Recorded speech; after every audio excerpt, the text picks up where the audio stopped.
Okay, welcome to Time to Mind Your Own Business slash the Wiretap.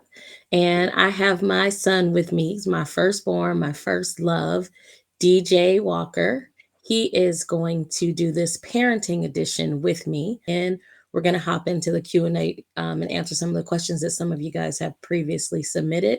And then he's going to tell you what life was like for him growing up, trying to understand his identity and to the freedom that he has now. So we're going to get started with the questions. So just for those of you who are watching, I'm going to go ahead and explain how this works in case you missed it. I'm going to ask you the questions and then we're going to determine your wiring based on that. And then we're going to talk about um, how you were able to navigate life by answering those questions. Okay. Beautiful. Let's do it. So let me start with your first question. Now, the questions that I'm going to ask you are evoke emotion, right? So when you think about what do you love, like it should come from a place of like, not like, oh, I really like this. No, what do I absolutely love, right? Same thing with hate. And Right. I know that hate is a strong emotion, but when I say hate, it's like at the core, it like there's a disgust there, or you can feel a little bit of an anger rise even when you just talk about it. What hurts you most Hmm. are things that happen in the world or the world around you that you feel at a core level that are hurtful. Again, not things that make you uncomfortable, but at a core level they are hurtful to you. Okay. And then what problem do you wish to see solved in the earth? So we can start with the Okay. first Yeah, one. I like these questions. I'm gonna write as you go. Okay. All right. First question. What do you love? Ooh, okay. On a core level, I think in everything I've done, whether it be clothing brands, music, skateboarding, um, world traveling, writing books, I think I love to see other people. Sorry, someone's screwing a chair. I love to see other people become inspired to be more of themselves. And um, I love to I don't know. I think I just love to be the light that helps people reveal themselves to themselves, like understand who they are and what they're part of, and that they're literally one with God. Yeah, I absolutely love that. So, Okay. What kind of things do you love? Like in addition to that, like if you just thought about things, not necessarily what you love to see, but what kind of things do you love? Do you love to do? Do you love the water? Do you love like give me some description of some of those things that you love? okay, physical, like external things or Mhm. internal things. What are you talking about? External. External. I don't know. I love everything. That's like always been Mhm. the challenge. Like it's hard to like put a label on myself that I'm just this or um yeah, I love everything. I love the plants, the nature. I love people. I like that there's so many different mindsets, belief systems, um, buildings. I don't know. I think everything came from this magnificent mind, and I just can't believe we get to live in this. I don't know. I love music, sound, color. Mhm. Mm, yeah, I just think that I love the fact that I get to be in awe every day, looking at the world and being like, wow, like this was all created. This is creativity. This was an idea in someone's mind, or this was a word that was spoken to existence, or um, yeah, and everything. So Okay. the chair I'm sitting in, the camera, I just feel like it's all something beautiful that came out of someone's mind. Yeah. Okay. What do you hate? And I know that's a strong word, but Suppressed. Yeah, yeah, yeah. So I do believe that we get more what we speak about and focus on. So as the term, um, I usually try to focus on what I love most often. But as the term hate, I'm gonna take that as something you're saying like strongly. Mhm. Um, I'm not in alignment with. Like I just Yep, this that's makes me exactly what I mean. feel horrible. Yep. Okay, so something that I just have always had a challenge with is suppression rules and sheep herd mentality. Mm-hmm. I feel like you've seen me come home plenty of times in my life, like, why are all these kids acting like this? Or why are they thinking like this? Or why can't they just be themselves? Or why is this a big deal? All I want to do is this, and not thinking like, oh, I'm building a business at 16 and stuff. It's not a big deal. It's just I'm finding a way to serve someone. That's what we're supposed to be doing. That's what the plants do. It's what the rain does. It serves us. Everything serves. So I'm supposed to be doing the same thing, you know? So the idea that there that someone with a little bit more self-awareness or understanding of their mind power can use that to suppress other people, or even people, whether it's parents, friends, family members that are just unconsciously suppressing people because they were suppressed as children or something and they don't even know. So maybe a child's like, hey, like, I have a dream to do this, or I believe I can do that. And they're like, no, you can't. That's not possible, because they may be thinking logistics that you're that's gonna be hard to set that up, or no one's gonna want to buy that, or taxes, and you have to do this, and you'll figure out when you get older. They'll even realize that they're automatically cutting their wings off and shaping their mind to this small box. So when they think of their dreams, they're related to all the obstacles that mean I can't do this, and I don't have a support system that believes I can. So it's kind of who's going to help me, if you know.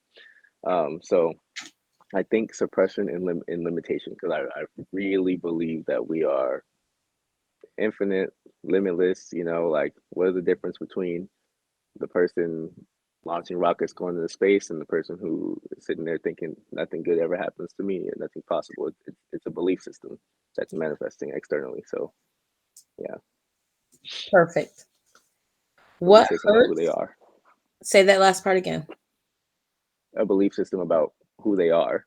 So I think that's the main problem in life: people not knowing who they are, having like a faulty perception of themselves.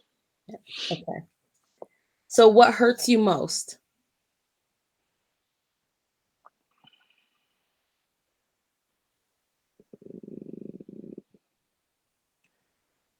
That it seems, and this could be a narrative or belief I need to switch around, but that it seems like there's a small percent of people in the world who know that they're one with this infinite potential field, or God, or this infinite power source. So it almost seems like the truth is really suppressed from like most people. And yeah, and that's what makes me feel bad sometimes for like humanity, because I think we're naturally here to know like, oh, we're all limitless. I'm supposed to be doing something I love, whether it's you love to knit, you're the best person for knitting. And when I need to get like a quilt or something, I go to you. Or you love to cut grass, like you are the best at doing that, and your heart's like happy doing that. You're like, and every day you're like, I want to get better. I want to trim the edges. I want to, like, get these perfect lines in my grass. Or if you make music, you're supposed to be able to make the best music with the idea in mind. This is supposed to serve someone's highest emotional state, vibration. It uplifts their spirit, and it's a tool that I'm creating for them to be able to use. Everything should be coming from something people love to do, to really serve other people, um, to um, to really benefit their life. I think that's what value should be, even though a lot of the idea of value is skewed. So when people have limiting ideas of themselves and they don't understand that, what am I in alignment with? Because maybe you're not supposed to be the CEO. Maybe you're not supposed to be the person cutting grass or something. Maybe you're like, hey, I like working with animals more than people. I resonate more there. You're supposed to be doing what you love, believe you can do that, and as you become valuable in that place, people are able to see you for what your valuable your value is, and be able to use you to build their value, and everyone's happy doing what they love to do. So when people are stuck within themselves and they're like, I have to do this, or I'm supposed to be doing this because everybody said, I'm like, wait, why are we all supposed to be following the same thing if we're all different? Like, of course, we're at the core the same. We have hands, fingers, eyes, a mind, heart, but all of us have different desires, different things we're made to express. So I feel like that keeps the world out of alignment from what God naturally made it to be. It should be freedom. It should be doing what I love every day, and it should be feeling fulfilled because I feel like I'm doing something purposeful to benefit the earth, animals, or other beings. Excellent. What problem do you wish to see solved in the earth? Uh, Personal identity. I feel like that would make life so much easier because everyone would be doing exactly what they want to do. They would be themselves completely. And if it's not in harmony or in alignment with you, you wouldn't have to judge them. You'd be, oh, that's what they're into. I'm not. So I'm gonna go ahead and simulate my little life with the people who are in alignment with that. And the world would just be colorful with so many different ideas and people excited about what they're doing and building and sorry, the direction their life is going. So more people will be happy in their jobs and their field and their space. And I feel like the energy or the feeling of other people and environments would be higher most of the time. That's why I moved here. Like in Bali, most people are happy doing what they're doing. I feel like if they're passionate about it, they're like, I'm a manifestation coach or I'm a happiness coach. I help people find joy in their life or something. It's like the things that they feel like I should be doing, you know? So I'm like, this Mhm. is cool. Good. Yeah, I would say let's go with that one. Yeah, okay, because identity was destiny unlocking, and I really believe that we are creating Mm. this life, or like I tell you in my way of saying, it, I think we're just creating this reality. So that one's destiny unlocking, like potential, pulling that other people in. So yeah, so let's go with the worship one, just like being able to, Hmm. yeah, because that's sometimes I need my walk or I need to be myself just to be in my own thoughts, feelings in mind, like whoa, like Just to okay, recharge I'm on and kind this of get your strength back. Yeah. floating So, rock and life is abundant. Yeah, it's just mind blowing to me. so the revelation that I have and what I teach this off of is Romans 8:19. So it's all of creation is eagerly waiting for Hmm. us to be revealed.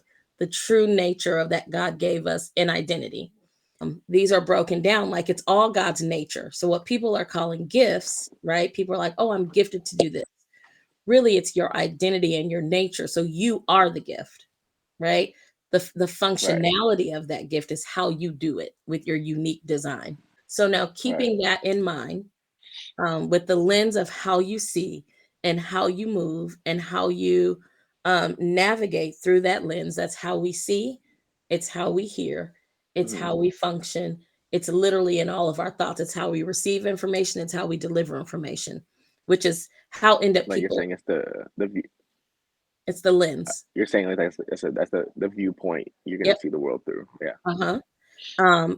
With everything, your senses and everything. So whatever your highlight is, right, that's how you function, how you navigate. That's how you carry your message. That's how you view people. Someone can have the exact same categories as you, but they're still extremely different, right? The way that right. they navigate and their uniqueness looks different in the demonstration in the earth. So that's basically what that is. So now I'm going to ask you to just tell us, like, how can you look back over your life and see in a few examples how this has always been, right? Because what I teach is that this is always who you've been, right? We partner with lies, which yours is, you use the word hmm, mindsets, right? Somewhere around there, right? So we partner with lies that are against Yeah, our identity. And then we try to fit in the box of that lie and try to navigate as something that we're not, right? So, right. how have you been free to see who you are, understand it, and be free to do it? And where can you track it back over your life? No, this is good. Yeah, this is I always tell this to my clients. So, um, yeah, I thought that how I was raised was obviously every child does. You think your immediate environment and your household is what everyone is experiencing. You're like, oh, this is just the truth. This is the world is just like this. That's why the subliminal or subconscious mind is so important for the child's first 7 years because if they don't change that programming, that's what their life is going to look like, their environment or what their mind has absorbed or what they see. Um, so I just remember everything being like, if I liked a shirt or clothes, it was always like, oh, you can make one. You can make yours. Like, let's make yours.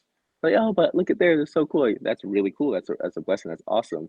Like, let's try making yours, and I would make mine. Or if I liked a video of something, whether it's skateboarding, later on it just always translated to like, oh, let me make my own, or I can make it, or I can do that. So when people would try to tell me things like, "Oh, you have to do things this way," my immediate response, like how I would perceive that, is like, "Oh no, I can do it, or I can just create it." And then it kind of naturally took the value of what other people valued out of my perspective. So if someone was like, I remember like they were like, "Oh, you're gonna graduate school, and then you get this degree, or you get this diploma, and then we give you whatever." Every system was always like weird to me. Like, oh, we're gonna change your card, in kindergarten if you've been bad, or you get this many stars, or and after a while, I was just like, those things don't mean nothing to me. Like even when I first started, I fell in love with doing music. I was like, a Grammy wouldn't mean nothing to me. If I was acting, an Oscar wouldn't mean. I was like, I feel like I can make the trophy myself, hire the people, create it, ingrain whatever I want to proclaim over myself, DJ the greatest, whatever, and put it on my shelf, and that would mean more to me than what someone else's value or idea would put on me. So I think just from the beginning, I think you, my grandfather, my uncles, and the immediate people we had around me did a very good job at protecting my idea of myself. Like you would not let no one tell me I couldn't do something or it wasn't possible, even if I was saying or dreaming the craziest thing. The fight was, you better not tell him it's not possible. You better act like he can't fly. Or if he wants to jump off that roof and pretend with his cape, you better stand at the bottom and be like, okay, cool, and like catch him.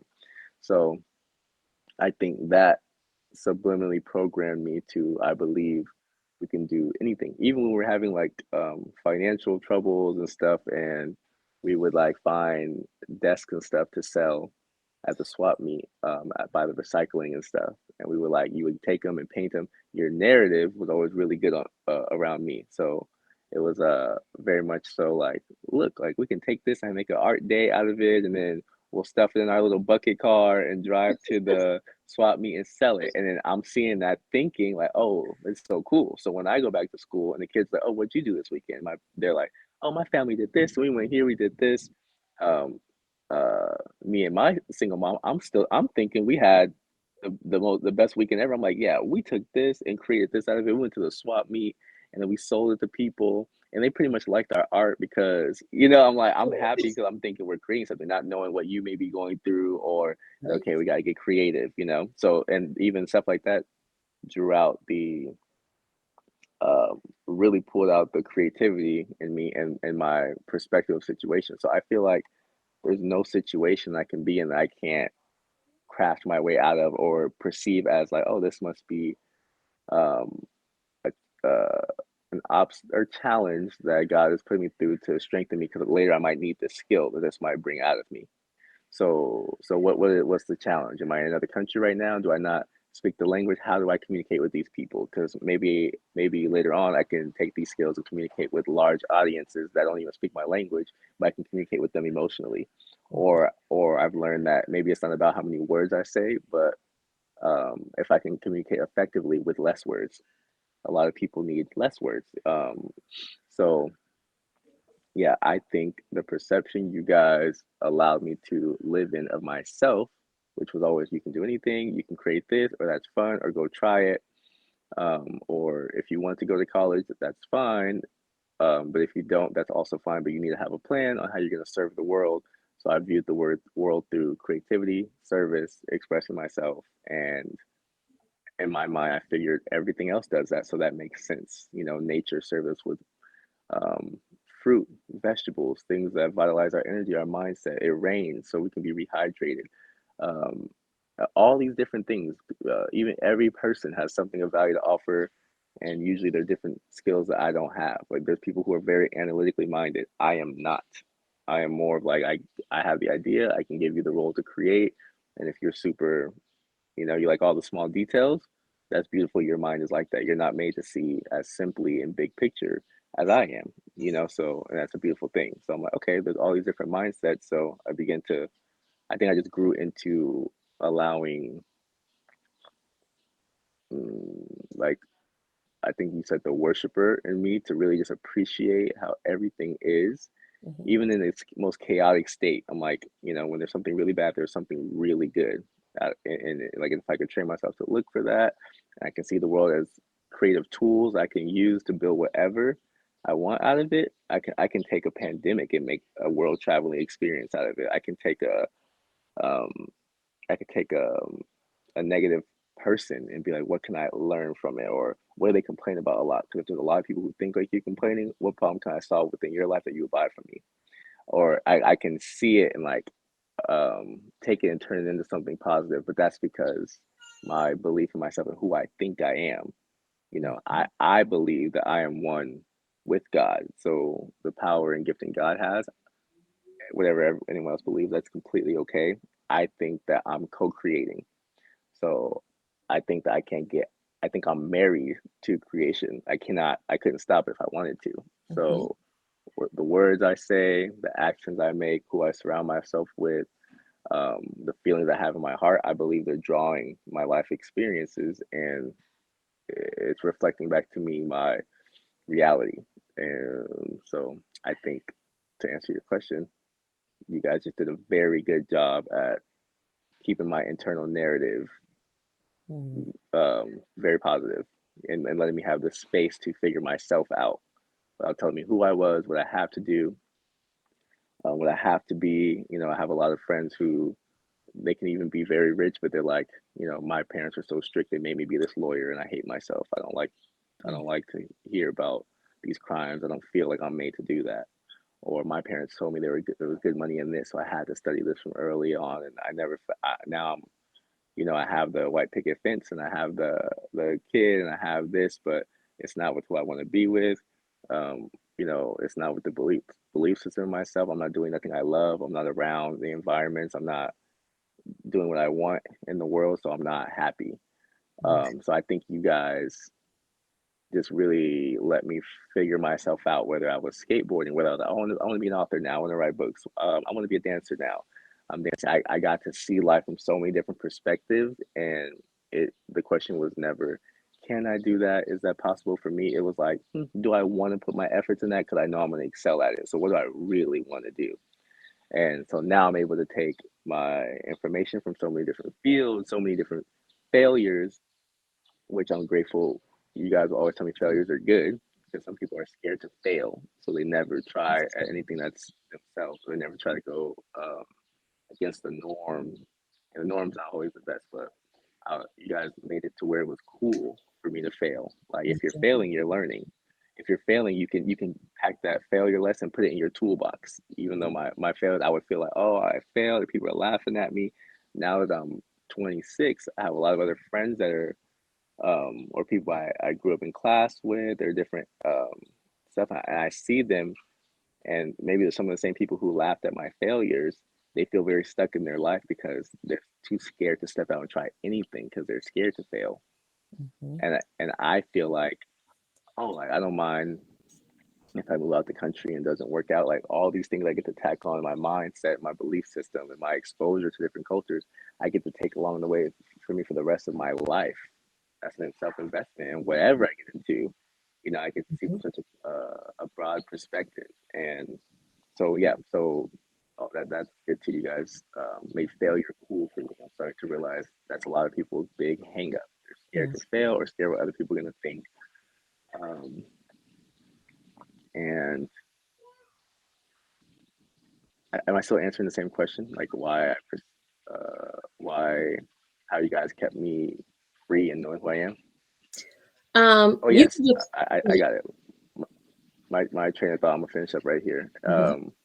But yeah, just allowing me to naturally gravitate and learn what I was interested in, whether I was homeschooled in ninth grade and you let me choose the subjects I wanted to learn.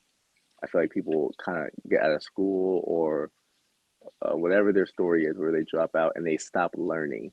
they stop the excitement to learn mindset because they kind of view learning as, "Oh, okay, finally I finished that," rather Mhm. than being like, oh, I learned something I'm interested in, which naturally led to another part. Oh, I Right. like finance. So, oh, what's passive income? I can earn money in my sleep. Oh, I can like structure things my way. Oh, wait, I can structure my life and don't have to follow another system structure. Oh, when I'm doing this, I meet other people that also like to structure and build passive streams and create, and that comes with creativity. Oh, all my friends around me create and have their own businesses, and it's fun. Life is fun. It's getting better as I get smarter. So yeah, I think just allowing your child to be and to also um, keep their wings attached to their back by saying yes to whatever they believe. And even if you don't think it's the right thing, letting them know the consequences that may occur, but letting them have their own trial and error. Because you're like, oh, that's why. People need the why. That's why. Okay, it's my own experience. That doesn't work. You know? Yeah. Absolutely. What are some challenges that maybe caught you by surprise in your freedom as a teenager? Like maybe the contrast between you and your peers because you had the freedom versus them not having the freedom. What was some challenges that that caused? Um, yeah. So I think when you're young, you're viewing life through your lens, and you're kind of forgetting that everybody is raised in this different background within their house with whatever happened in their lineage, their grandparents' beliefs, their financial systems, their creative beliefs within themselves. So everyone's having a completely different experience of the world. They're seeing it completely different. Like no people are seeing it alike, like perfectly. So I think that I wasn't aware that I had a very rich family. So I would see other people that had like stuff all the time and more things, but I still felt like, in my perspective, I felt like I had everything. Whether it was like a single mom and we're figuring our stuff out, and you're a young team, I felt like we have everything. Oh, life is fun. We can make whatever happens out of it. So I think my natural instincts when I saw something, remember my story was, oh, I can just go do that really quick. And I guess not everybody was raised with those narratives or those inner voices in their household. So what would frustrate me was like I'll be doing something and someone would say something like, "Oh, that's not possible. They're not this." And I'd be like, "Why? Like, why do you always go to the negative?" And I would be like, "Maybe it's just this person." But it happened quite often. And then when I said something from my belief system, it was like this mirror to other people that they didn't like. And I'd be like, "Maybe you just don't believe in yourself." But I think that I'm addressing the problem, and I think that's a gift because if someone told me a problem within myself, I'm gonna say I'm gonna evaluate it. Do I believe that? Is that possibly true? And I'm gonna say thank you because now I can correct it, and my course of life will be better. But not everybody sees it like that. So I kind of at some points became a mirror to friends, to other people my age, um, to their flaws or insecurities um, without even thinking, "Oh, I'm better than you" or anything. Because I always think you know something that I don't know in some area, or we could all use each other to create and whatever. Um, but not everybody does that because everybody be wealthy. That's what people do. They say, "What are your gifts? This is my gifts. What are you lacking? This is what I can support you in. Let's create something together and serve some people." That's well. So I I just started to notice that I was that mirror quite often. So I would lose friends, and I would always think like something's wrong with me. So I would sometimes try to shut myself down. I'd be like, hey, like I don't want to stand out.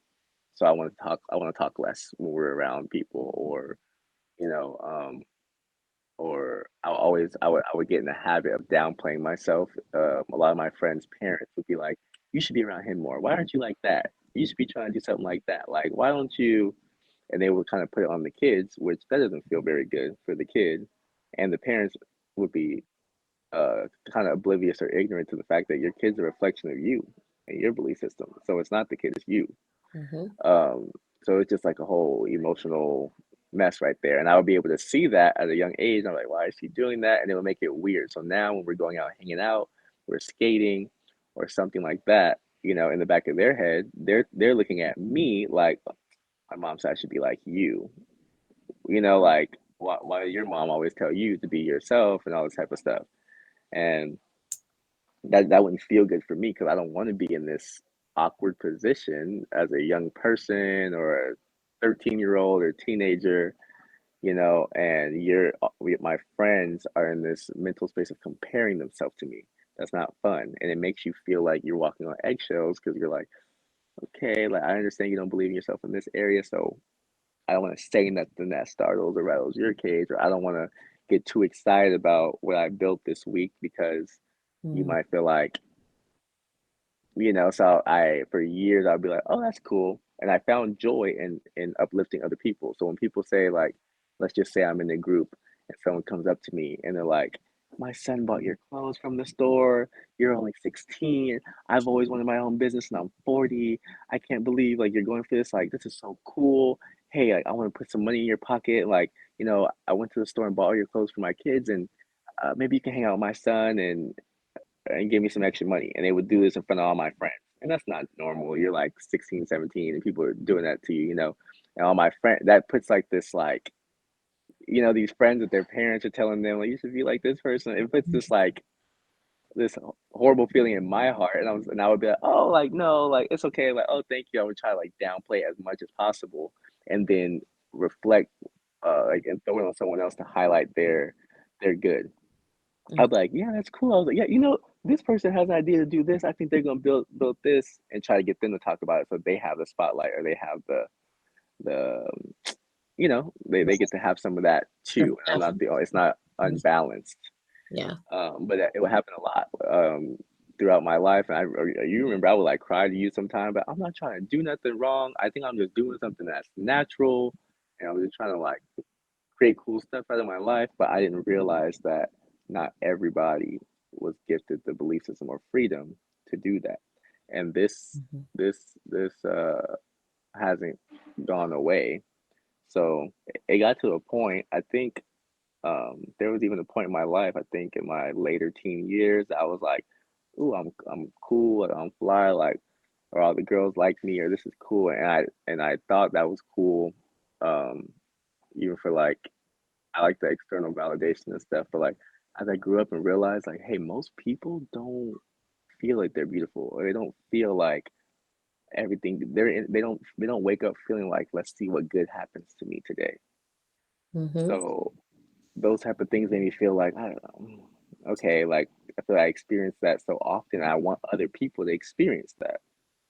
So um so yeah, that mirror has been my life challenge, trying to get other people to see that within themselves or even now, like I still experience it now, and more it's more challenging with older people because it can be hard to hear certain information that's really true from someone that's younger than you, and you feel like you're supposed to be teaching and giving them information and wisdom.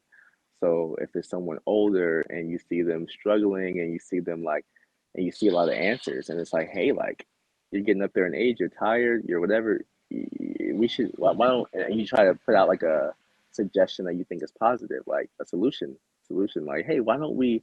You have extra money here. Why don't we put that into something that will take care of your kids long term, and and it will create a more energy efficient system for your life, and you can have time to re-clear your mind and figure out how you can be here long term and focus on your health, so you can give the best long term to your kid. That can be hard to hear from someone that is 20, 30 years younger than you, and you're like, I'm supposed to be telling you and giving you game to make your life better. And people feel that, when you're at a space where you're supposed to be able to, you know, and that mirror sometimes isn't the best. So people may see that as you're trying to be this way, or you're trying to like point out my flaws, or you're trying to, when realistically, like the 1% of the world who think like that, they check each other like, hey, bro, like you're working. Like my friends, I had some friends yesterday. They told me like, hey, you're working too hard for your low ticket. Why don't you structure your business like this, and it'll create you more time freedom, so you can think about what else you can set up and have time to hang out with your girl, talk to your family, or whatever. I'm like, oh, okay. They're like, hey, if you move to this country, it's cheaper for this quality of life while you're setting this up. Like they're like, what are you doing? You're wasting time in your 20s to be. I'm like, oh, okay, cool. But not that's a very small percent of people who take those Exactly. things and are able to be like, oh, you're help. you're helping me get up. Now let me go do the work. Because first you gotta, if you're gonna take those things like it's me, you're essentially having to get people to agree that, hey, I am the problem and I need to make a change. And that means that everything they've been blaming their whole life, that has to get out the window, and they have to take the driver's seat and say, oh, I'm responsible for everything that's happening in my life. Mm-hmm. And that's not fun to hear if you're not in the space to hear it, especially from someone younger than you. So I've Right. been that mirror, which has been very challenging. Sometimes that's the challenge of having this freedom, this gift, uh, of having like, yeah, just feeling like all things are possible, because most people don't feel like that. So when you're at the dinner table with people you're meeting and stuff, you're like, how's everyone's day going? I'm doing good. I'm surviving, or figuring it out, or how life is. How's your life? And I believe I speak my life into existence. My life is immaculate. It's great. Actually, Right. it's kind of hard to be in that position because everybody's like, okay, Right. yeah. Right. It So does that's the leave a challenge. very That's been the main uncomfortable challenge. feeling. I think that that happens with every age group, which you just mentioned, right? So, and it's really is the Hmm. those who their identity is purpose, right? Because there's something Hmm. that you carry that's supposed to unlock people's purpose, but you run into the lie of people who are married to the lies of their identity, and you feel like an Right. intruder just being yourself because it begins to break something, Hmm. right? And causes them to look at themselves, like you mentioned. And one of the hardest things, I think, and I don't want to say hard because I wholeheartedly believe that as you come into the awareness that you carry purpose, that you are like purpose in the earth for people to begin. Genesis 1, this is what God did. He laid the foundation for purpose, right? So he set the foundation to Hmm. what it was exactly supposed to be. So when we're able to see through that lens, because that's the way he made us, it is a gift. It's a weapon. It's a weapon against the lies, right? It's a it's an Hmm. honor. It's a privilege. But we have to grow into the space where eventually the discomfort allows us to see that it's all of those things, Hmm. and it doesn't change. It doesn't matter what, you and I carry the same gifts, literally, right? Um, I think Hmm. my bent though is your middle is worship and my middle is justice, right? But it's a Hmm. little different because I hate systems and structures, which is why you guys are homeschooled. I hate those Hmm. things that limit people from understanding their identity. So our operation is the Right. same, but our audience is different in how we move and how we, and even I experience this same thing, which is why my funnel is very small to find exactly who I'm for, because it gets exhausting, right? Hmm. If you're trying to be what you know that everybody needs, and not just who needs it, and who not even needs it, just who Hmm. wants it, right? That lane is Who's small ready? Hmm. for now. For now, I Right. believe it. I do believe it Hmm. will change. I believe our what we believe in our differences, that we are both clear that this is an awakening. Like we're in a space of awakening, and people are tapping into that. 100%. There's something greater. There's something more. And how do Right. I find about who I really am? I believe there's a natural desire within people that is that question is rising. Who am I really? What am I here for? Who Right. created me? Right. All across the spectrum. So I think that one thing, thank you for sharing your life. We get the blessing of just seeing you develop and hearing your stories and hearing your heart. But thank you for sharing this with my audience and with those who I coach, because this is the parenting edition. It's still real life because it happens all the time with any age group, but this is the parenting edition because um, part of my work is to take off the limits of parenting so that the next generation can be free and not run into these walls that are present now with social media, Right. with the commercials, with the messaging of the media telling them who they are. That starts with parenting. Right. um, they also know that I haven't done everything right. You turned out to be amazing, but I can't deny the Holy Spirit raised you, right? So it's that yielding Right. to what I believe He's saying to me about your life, even against the way that I've subliminally been experienced or trained or whatever when it comes to, I want to say no, you have to do a thing, and the Holy Spirit says no, let him do X, Y, and Z. No, let him figure it out. So I teach that there needs to be a yielding to the Holy Spirit, because we didn't create our children.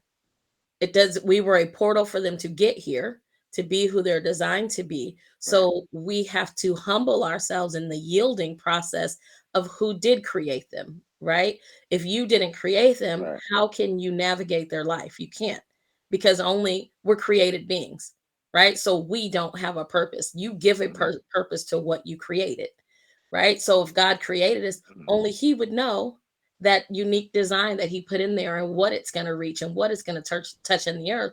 So for us to wrangle our children in and tell them who they're going to be and what we've always dreamed for them is such a disservice to It just their is. life. It's not just a disservice, but it causes self harm, right? It causes abuse on the parent end, and it causes self harm to the child, because you are their voice before they can hear the Holy Spirit for themselves, right? So now they're Right. inside, we're hardwired. We always know who we are, right? No matter what. But if you have that internal voice that you trust and love telling you something opposite of who you are, it causes this internal war, because the Holy Spirit Right. is something that you cannot see. But I can see my parent, who I believe loves me. So there's this war going on with your original design and the voice of the one you trust and Hmm. love, and all these outside influences that have spoken over your life and that you matter. And yeah, and I think that, ooh, yeah, like if they're in that, you're essentially telling your child, like if your child was, this is gonna be an extreme analogy, but like if your child was a fish, and they innately know I'm supposed to be swimming and living. You're telling your child you're gonna live this life on land, and you're like mad at them, like why aren't you driving cars? Why aren't you building houses? Why Mhm. aren't you? And they're a fish, and they got gills, and they got all, they got fins, and they're made to thrive in like a certain area, and then they're not in that environment at all, and they're looking around, they're like, I don't feel like I'm supposed to be doing this, thinking like this, believing this. Now I gotta hurry up and go to a college and pick a major and try to pick a job and hop out in debt and navigate my way through the world. And they want me to be a leader, and I don't even know how to lead myself. What you literally just tangled up their thoughts, their belief. You locked them up and you threw them in the world and told them to to fly after you cut their wings off. Yeah. And then Ooh, you'd be like, it's their fault. You'd be like, it's their fault. And then they in the world looking back at themselves like, dang, like, okay, I got kids now, I got this, or I'm supposed to be this person. Now society is telling me, you gotta be a man, you gotta handle it yourself, you gotta do this, you're supposed to know how to do that. And in your mind, you're like, I don't even know what makes me happy. oof, I yes. don't even know what makes me happy. So I have in Bali, it's magnetic to a lot of the black sheep of the family. So every kid here has a crazy story. Um, and a lot of them, they think very different, so they have success in a lot of different areas of their life. And some of them then turned into millionaires and got their health in order, and got nice bodies, been at the gym, and traveled to 50 countries. And they'll tell me, like, I don't tell my parents. My parents don't know. Yeah. They still call me mad, like, you're not a doctor, you're not this. I told you to be this, and they don't even know. Like, they almost feel guilty for their success. They feel like I shouldn't Mm. even say, because I can't. She gonna be, how do you do that? And what I'm gonna do? Tell her like, oh, I found my internal power and I spoke this into life, and I went toward it and met other like-minded people, and it was easier than I thought. And it was just our belief system. You have to change your mindset, but your family has lineages of this religious belief, lineages of this curse they believe they're under, or this, oh, the doctor said we all get sick, so it's in your genes. Like, they have all these limiting things, and when you get out of that, you know how hard it is to speak up about your truth, because you're essentially telling everyone your life is a lie. You gotta Woo. face, that's hard. That's really hard. And then you break through all these things, shame about who you really are, believing in yourself, and not wanting to label yourself. You believe you're an infinite being. Um, um, Limitations off of sexual shame, off of how you eat. You know, a lot of these kids here, they whatever they start eating fruits and vegetables, and they're like, I believe I get more energy. I feel like I can do a lot more things in my life. And you know, in the Western world, like energy is conditioned to be the devil because there's so much dark stuff around that, dark magic and stuff going on in most people's mindsets. That's another topic, but these kids are like, if I say anything about who I really am, I'm the devil. If I say anything about eating healthy, I'm weird. If I say anything about unlimited being, people are gonna think I'm crazy. And if I try to do the whole reason I got out of this for to build a better life for myself and eventually help my family, my siblings, my whatever, and I tell them the true answers, I'm essentially telling them that you have inner lies in your head and you need to change them. So they think they're hearing it as I'm calling them crazy. Yeah. So now you have this journey once you've gotten up out of to shaking all that off, now you have this journey of being this little like piece Secret, of light in but a world that 90 of them are dark. So you almost feel like keeping it a secret. So when I meet other people who think similar to me and stuff, we almost check each other out before we really yeah. talk. Like we'd be like, oh, okay, cool. Like that's cool. And I notice certain things. I'm like, okay, they skin glowing. They probably eat good. They dress simple. They probably like simplicity in their life. So I'll just say something small like, "So what you doing here? What you working on?" They're like, "Oh, like I'm just coaching." "What kind of coaching?" "Oh, I just spiritual coach or something." Like, and they kind of scared to say what they be doing because there's such a negative connotation and such.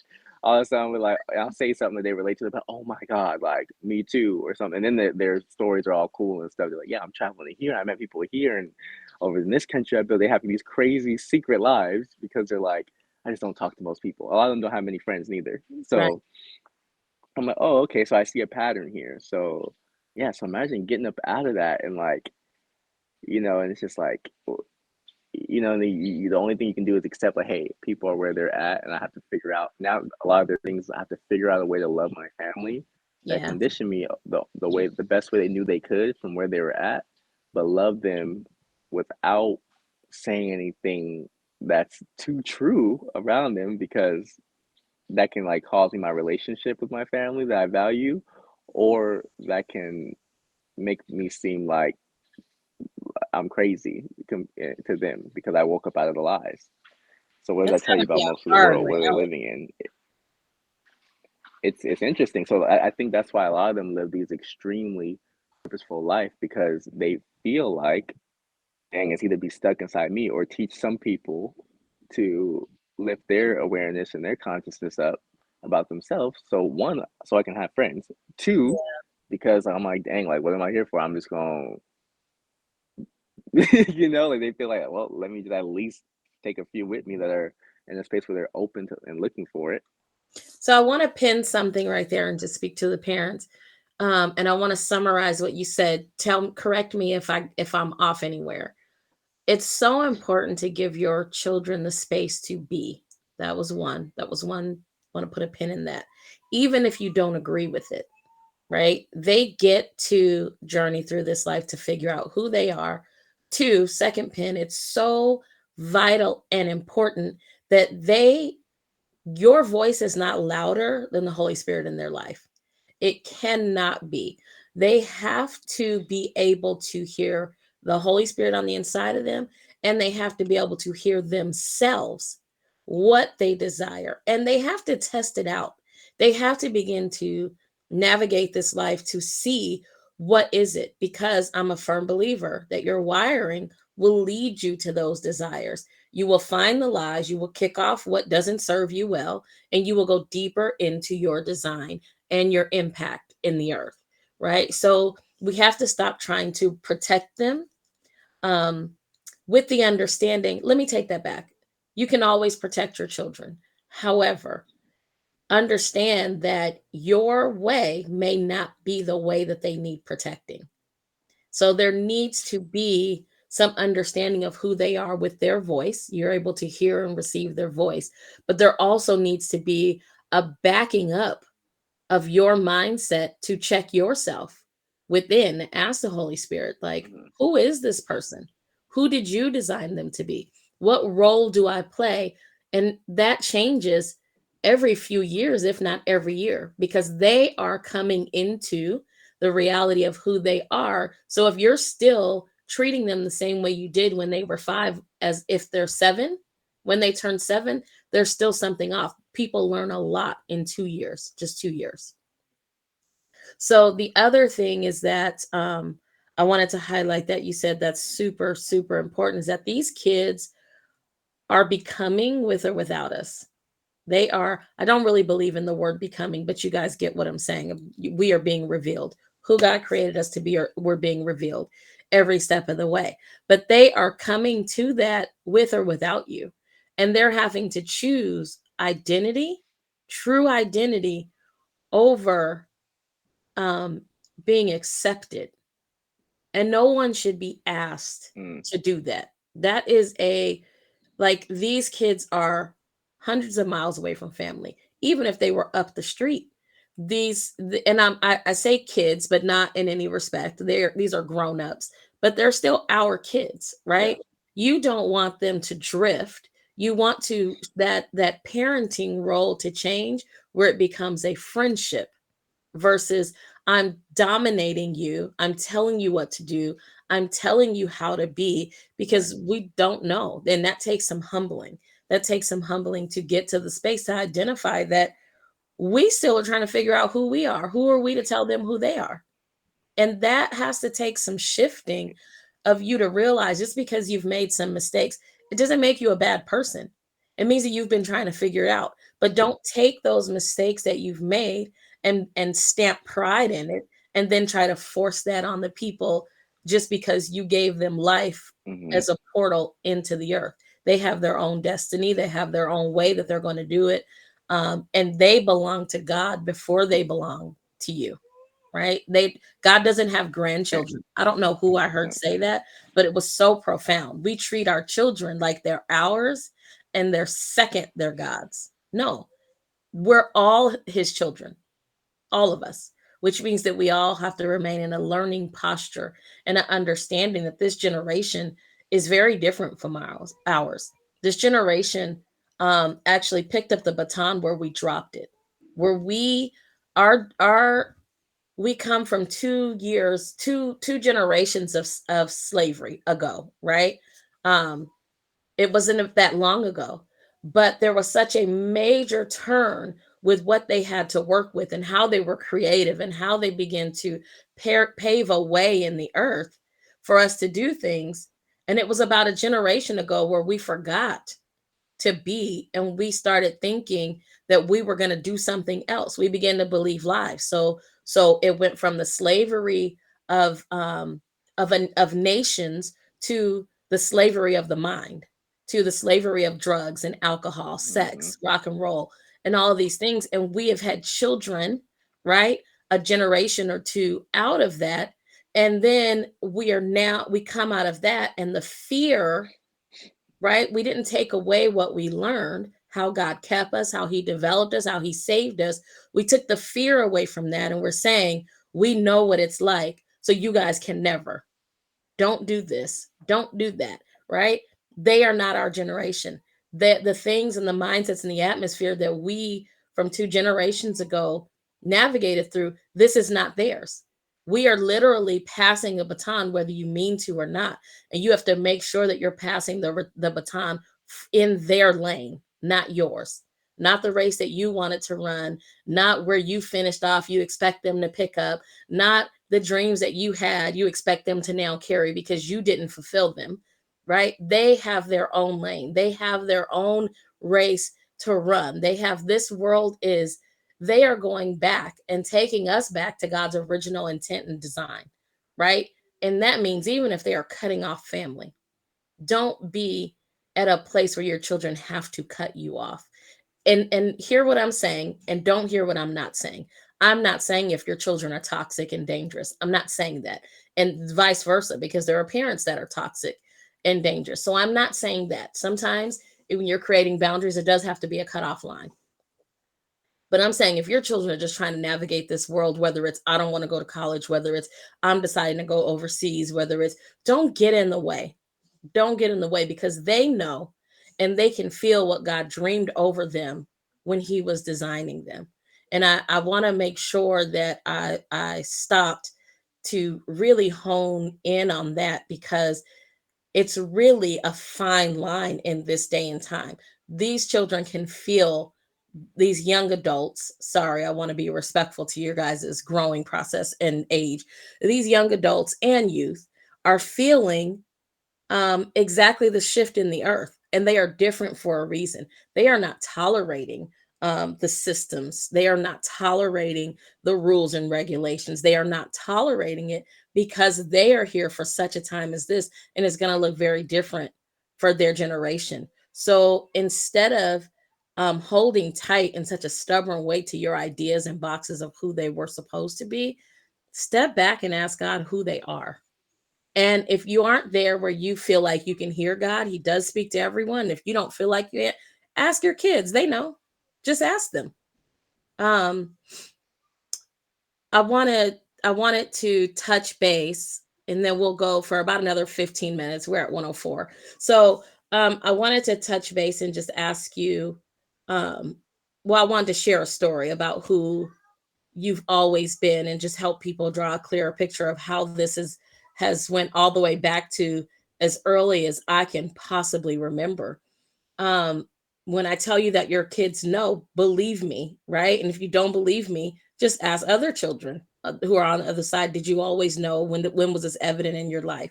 um when DJ was little, when he started going to school, that first conversation happens in what, kindergarten, first grade. What do you want to be when you grow up? And he would say, myself. And we thought that was the cutest thing ever. Kindergarten, we thought it was cute. First grade, we thought it was cute. Third, fourth grade, we're like, oh, okay, but who does your self want to be? Because we're like, maybe he didn't really understand the question. Who does your self want to be? Just me. Okay, we'll ask again a couple of years. Middle school comes around, and kids are talking about what they want to be when they go to college, and the conversation's coming up. And so we asked DJ again, so what do you want to be? And he's like, myself.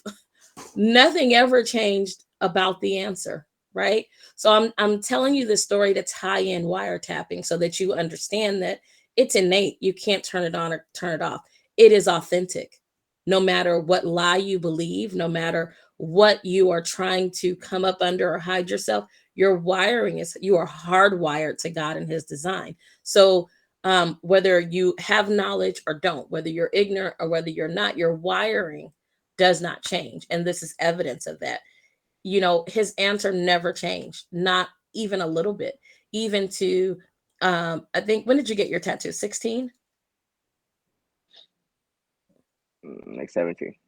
Okay, so he had been asking me for years, like, I want to get a tattoo when we grow up. Our family loves tattoos. And he was like, I want to do that when I get older. And I'm like, okay, fine. So he's like, can I do it in 10th grade? Can I do it? And I'm like, we'll see when you get there. So he comes and he's like, can I get a tattoo? And I'm like, I don't care. So he's like, what should I get? So he's into obsessing over all these designs for months. What about this one? What about this one? Oh, I like this one. Oh, I really like this one. And I'm like, listen, whatever you get, just make sure when you look in the mirror at 70, 60, you're happy with it. Whatever it is, I don't care. You have to decide, you have to wear it on your body. So he's like, okay, okay. And he left, and I thought he had narrowed it down because he was like, I found this lion. This lion is super dope. I found this crown. I found this, right? And he came back with live your life across his chest, right? So it goes back to, who do you want to be? Myself. So when he thought about, what do I want to look in the mirror and see that I could live with the same message, it was the message of his life. It was the message that God had put in there. It's literally the reality of what he's doing, living his life and teaching people in Indonesia and all over the world, through his virtual classes and coaching, and wherever he goes. This is his life message, and he's teaching people and making money how to do it. His message is, live your life, live the life that God designed for you. Be yourself, the you that God created. We literally teach the same thing to two different audience. My audience are kingdom moms and entrepreneurs, and his are those who understand the mystics of the world, the mystics who understand mysticism and the awe and wonder of God, and that there's life source and energy and food and grass and all of creation, right? So We have to know that these kids know who they are before you even get an inkling. As a matter of fact, your viewpoint of who they are is so skewed because, if we're being honest, you've shaped them according from to all the things that happen in your past trauma that you were not going to do or let them be. So you've drawn a picture of them based on your trauma. And God didn't send anybody here based on trauma, right? He calls us to live beyond that. These things happen to us in life, but they don't define us. And that's literally the pictures that we've used to define our children and who they'll be. You have anything to add to that? Yeah, I think everything you experience or communicate with, or yeah, person you're talking to, there's a relationship, and relationship should be reciprocal. So I feel like I know as parent, like on every TV show, every movie, it's like I'm telling you what to do. I'm telling you, who to be, how to set your life up, because obviously you do have more wisdom over your children in that space.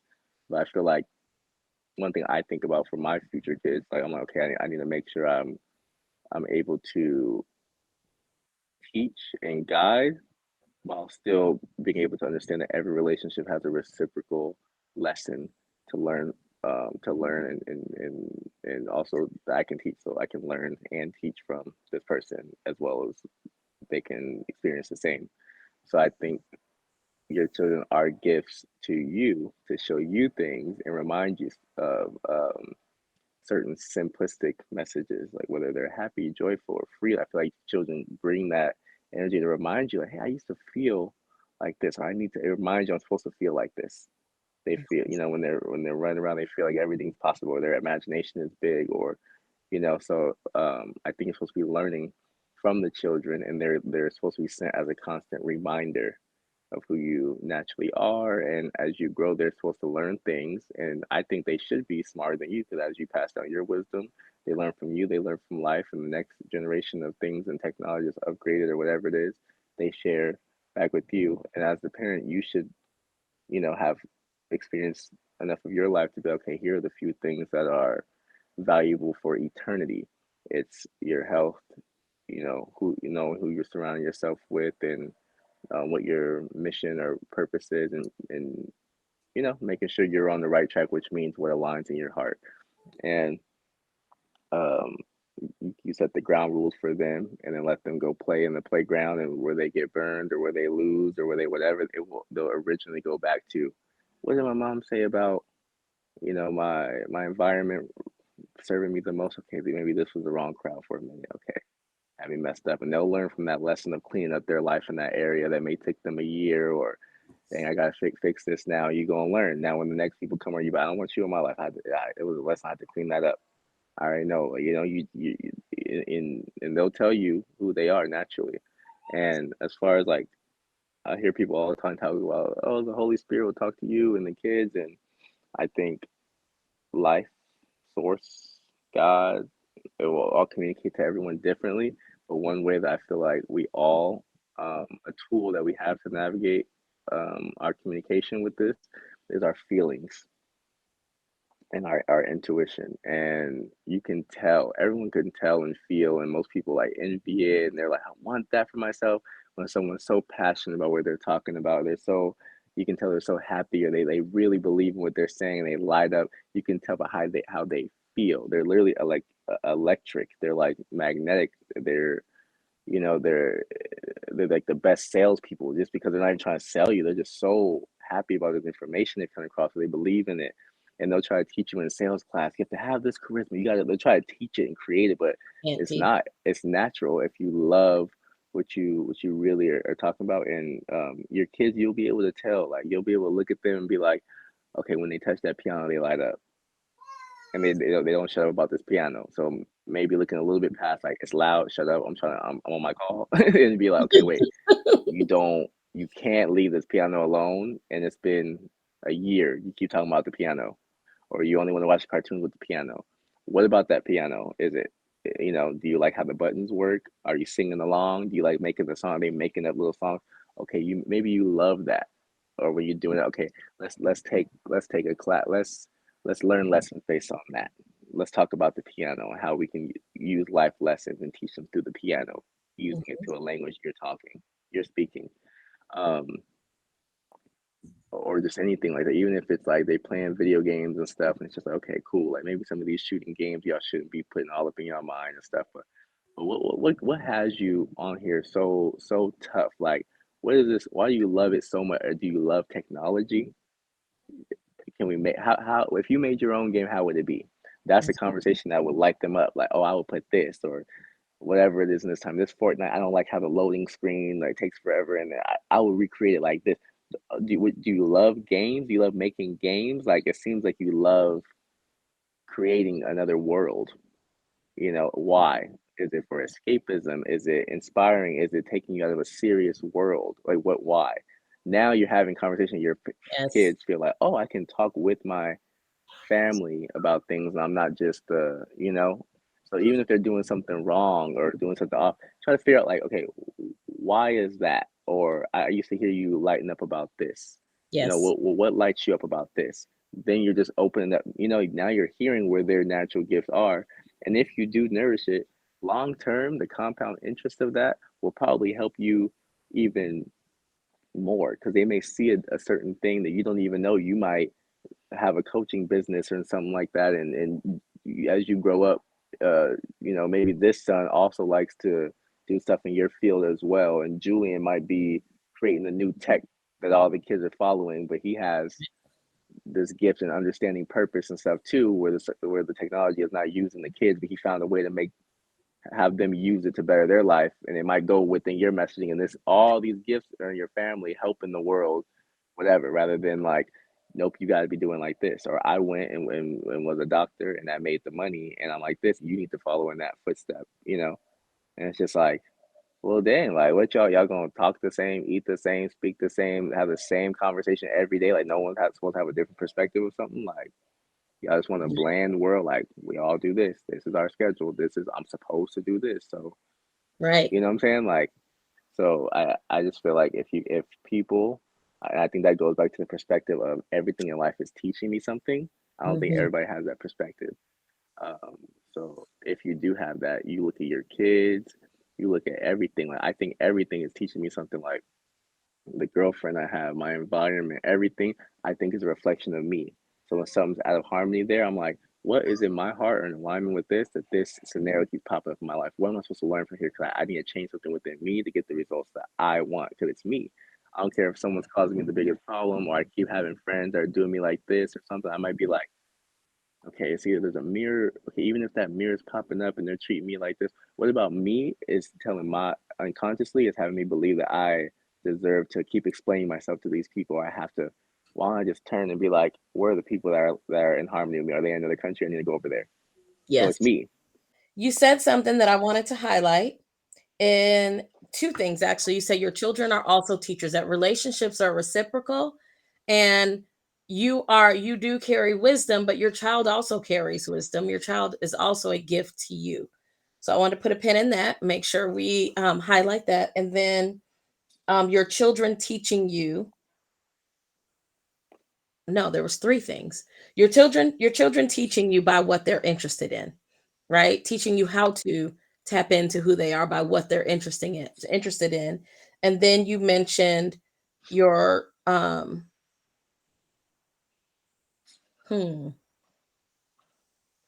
there was one more thing I didn't write it down quick enough. So maybe it'll Um, come back to me. Let me talk on those two. Um d- those two are absolutely right. DJ was my first teacher. So I'm talking to the parents now. Um Parents of all ages. DJ was my absolute first teacher. I had this expectation of this child I wanted and what this child would be for me. Not who he would be, but I was a teen mom. So really having children for me as a teenager was like, oh, okay, me and my kid are going to dress alike. We're going to go all the places. We're going to do all the things. We're going to have fun. I'm going to buy him all the things he wants. Like he's never going to lack. And he's going to jump all over the furniture because my mom was an interior designer and we couldn't get on anything, right? Her gift is definitely creative. And all the stuff that was in our house was off limits because it was so pretty. So I again, that's a place where I was like, nope, my kids can jump all over the furniture. They're going to be able to do all the things, right? So as a child, you don't really have a concept when you have a child, right? And let me say that some, because I've met some pretty young mothers who know what they're doing and who are getting it right on the first time, and kudos to you guys. But just as navigation, he literally taught me, and not just who he is, but he would say things to me like, if I was in a hurry, he is DJ, just his nature, right? And how he moves, he likes to take his time. He likes to not feel rushed, not feel, and I am a fast start on the other end. If I see it, let's go do it. Grab your shoes on the way out the door, let's run. And he would say, stop, that's not making me feel good. I can't think, right? And I'm using this as an example, but also a teaching moment. I could have been like, shut up, let's go. Don't tell me what to do, or I have to stop. And there was sometimes that I didn't listen, and I'm like, okay, okay, okay, okay, let's, but still dragging his little arm down the hallway to the car. And he would look me in the face and say, he didn't know how to express my feelings hurt, but he would say, you're making my heart really, really sad and it's broken. Right? And those, having a child that can express, one has to be cultivated with the freedom to express. Children pick up very early if their environment is safe or not to communicate their feelings. So that is something that we have to be very intentional about and care about. And then when they do, when they express and they're safe enough, it cannot be personal to you as a parent. We have to stop taking things personal. I know a lot of parents who take things personal and will then label it as ungrateful. I had to learn that lesson, right? Your kids aren't ungrateful because what you did for them wasn't absolutely amazing. Everybody has a love language. Everyone has things that they receive, right? And I would used to be quick to be like, you guys are so ungrateful. It's not. It's a difference of what matters to me and how I'm served in the earth, versus what gets me happy and excited. I'll give you an example. I love everything about Christmas. Everything. I'm screaming Christmas in July, right? Getting excited. I can't wait. And they would go along to make me happy. But when they got older, I would be like, okay, I'm going to get the popcorn. We're going to get the movies, and we're going to get this, and we're going to get that. And they would not care. And then I would be like, this is so rude. You guys are being so rude. This is so mean. Like, you guys know, but they truly didn't care.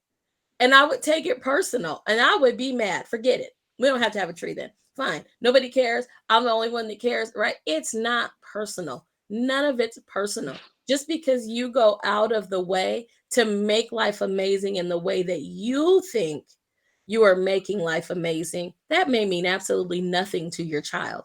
And it doesn't make them selfish or uncaring or self absorbed or all the things that parents get mad and start saying to their children. It means that that mattered to you, and that's okay. We have to stop taking our things, right, our joys and our things, and putting them on our children and then demanding that they show some great gratitude because it meant something to you, right? That's one. The other thing is, he's just taught me even how to let go, but again, you have to be at a space. um DJ used to have permission when he was younger. I don't know if you remember this, when you would say something to me and then I would say, well, go ask the Holy Spirit. And you would be like, well, what if he Yeah. tells me something different? And I would say, well, then I have to yield. I knew many adults thought I was crazy because they're like, well, he's a kid, right? Kids manipulate. And I'm like, they do. But that's not my problem. My lesson here is not whether he's going to say what he wants.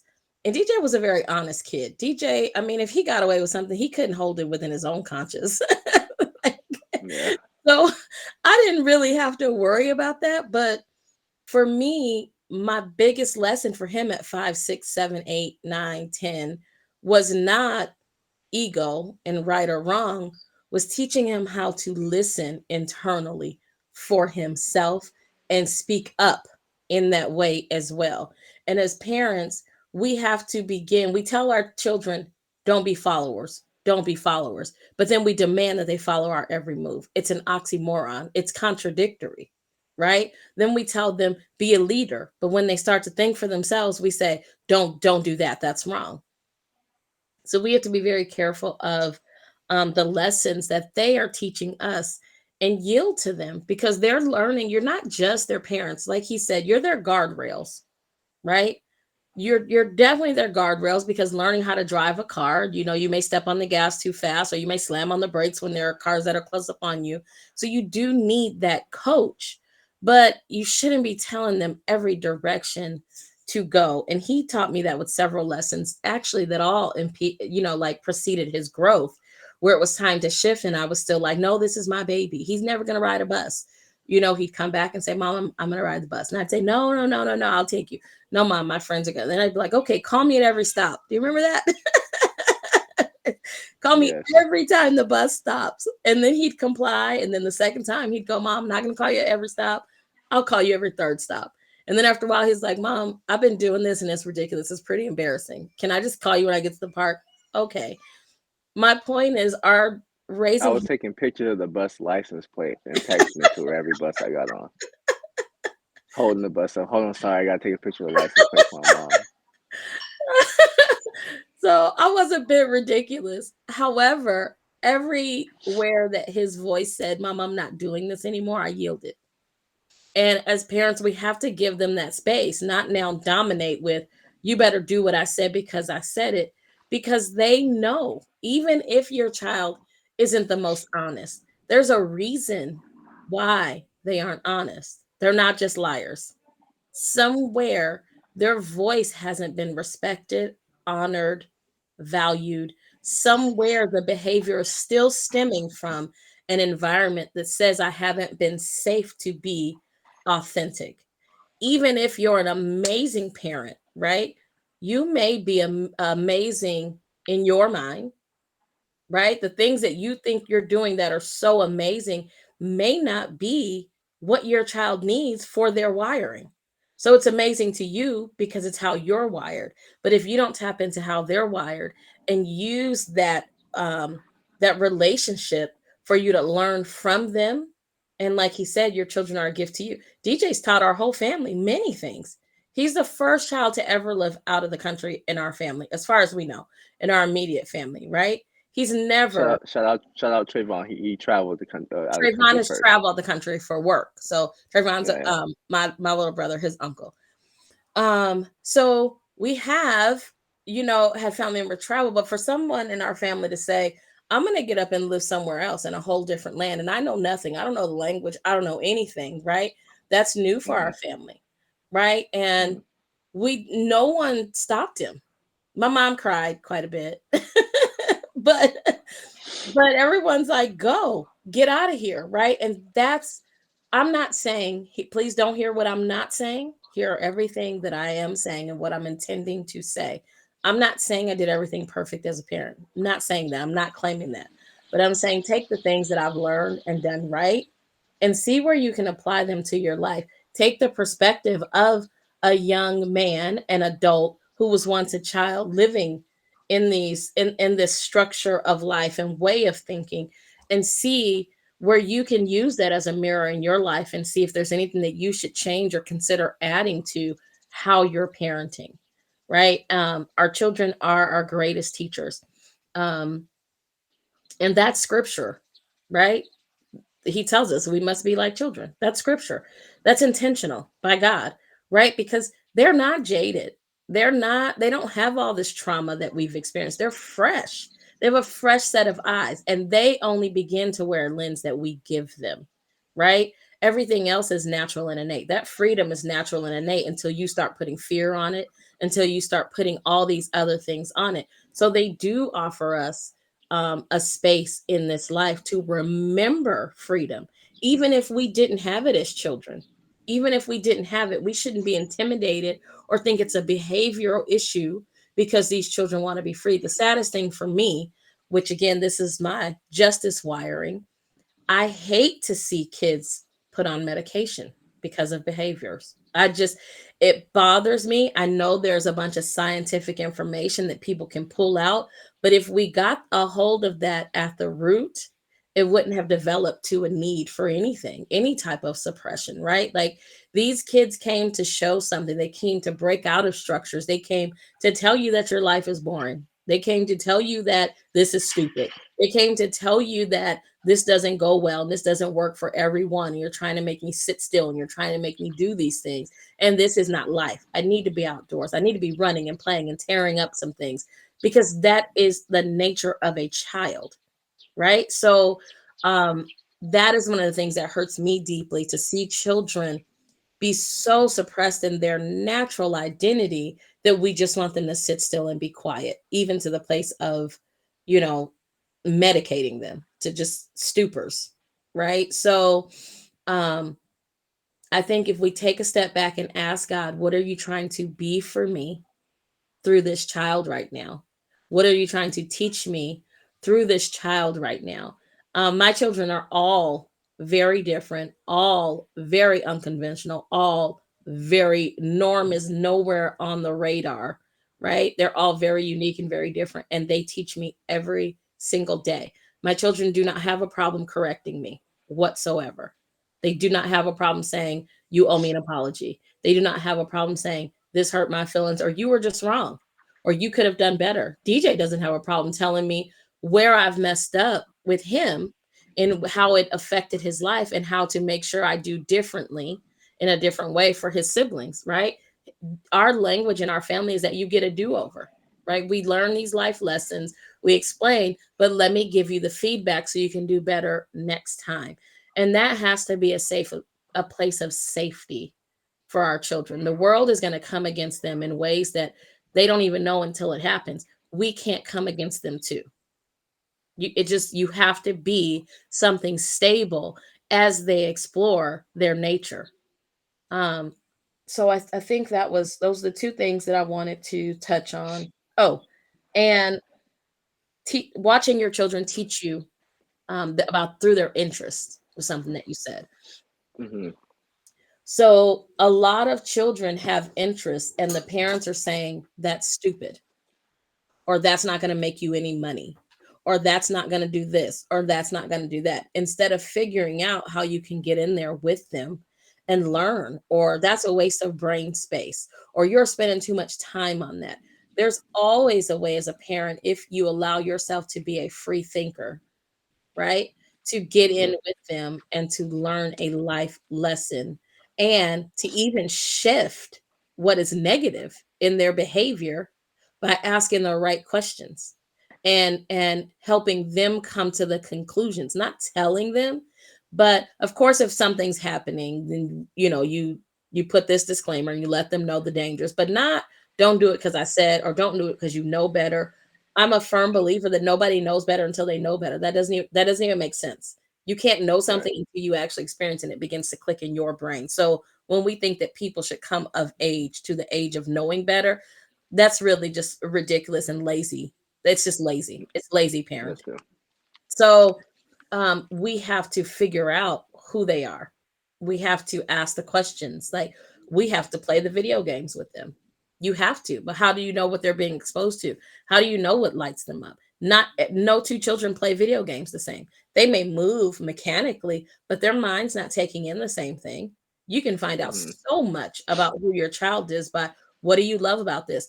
For my kid, for my teenager, 16-year-old, he definitely loves the scenery of playing, right? He's a builder. He loves the scenery and how fast he can build up a wall in Fortnite. And he's constantly challenging himself to meet certain times and build certain things and how fast his speed can go. There's a whole lot of education with just that information because now I know that that's something he's interested in. When I go build something in the yard, I can say, let's see how fast we can do this. Let's see who can build the wall the fastest, right? You can Like speak there's his now language. a motivator, something that you know that they're already interested in. So those are really good components. What advice would you give um, parents today, no matter where they are in their thinking, that would be beneficial to their child being free to be themselves and them helping them child in their growing process? Well, one, I think if you're already in a space where you're able to look back and pinpoint, but okay, hey, like I could have been better in this area, that um you can change. Like you're able to say, hey, I'm changing and I'm growing too, because we're all children at some point, just at different stages in our being. I know we got numbers and age, and I'm supposed to be doing this or have this, and but realistically, we're all children in general. So you're able to go to your kids with a fresh start and be like, hey, I learned this today, and I feel like I can apply myself better to be a better parent in this space. Um, so you're able to change. You don't have to be like, dang, like I messed up, or dang, like it's too late or something. You're able to just be like, hey, like just like you're growing and learning, like I grew and learned too. And now I'm coming back with this fresh information. So there's always space to change. And you'd be surprised at what that could shift in your child's life at any age. Imagine if some of the things that your parents did that hurt you or left you feeling limited, they came back and get granted you the freedom you still kind of are wishing for from them. Like, hey, like all my life I didn't give you this. And, like I really believe in supporting that dream that you told me you had 10 years ago. And I actually found someone that I really feel like could help you bring it to life. And I'm so sorry that I took that dream away. Like this is your thing to leave in the earth. That might open up a whole nother level for some people who, they're like, my parents still alive. They would think I'm crazy if I did that. I'm 40 with kids, 50. So, and then two, to keep their like internal freedom, this, I think just thinking more simply, we don't need that much to live a good life. We need food, shelter, and something to do to serve. Um, and if you can kind of keep it that simple, like, okay, cool. Like I'm obviously they're a baby or they're young or they got the food and shelter part the best way I know how.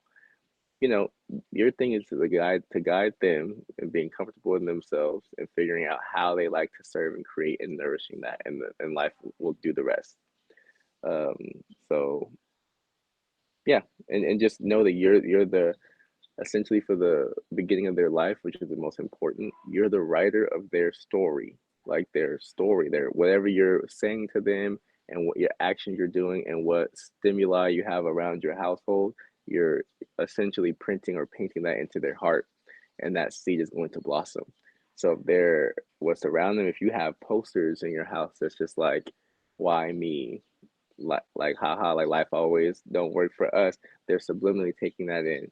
If you're always watching dramatic television shows that have to do with um you know we heartbreak and stuff, that stuff is seeping in. They're soaking in that mood, that energy, that spirit that's always playing. You ever have your parents playing music around the house, and then like, when you're older, you're like, oh, we used to always listen to this type of stuff. Like you feel that so much, you feel such a connection with that mood or that theme. So you're creating the mood and the theme, and not just through communication, visually and through your own actions. Like they're recording you. Their brain is recording you, and they think this is the way to do life. And that can sound like a big thing because you're one of billions of people, but I think if you can just keep the thing basic, like, hey, like I'm here to just guide you, make sure you love yourself, and your internal narrative is, I can do anything that I want to do. Sorry, that's my naked neighbor, y'all. um, then that's pretty spot on. So if they got an idea, make it seem like e- even if you perceive it to be a stupid idea, make it seem like that was the coldest, best idea. And even if it's a stupid one, tell them that there's people who create fidget spinners and they sold millions and they just love to see something spin and it helped them with their some therapeutic need they need. Or tell them all like the go you guys go looking up all the funny ideas that blew up and made money and allowed someone to travel the world, because that builds something in their heart and their mind. Even if they're like, hey, I like making aglets, which are the plastic tip of shoelaces, and you're like, what?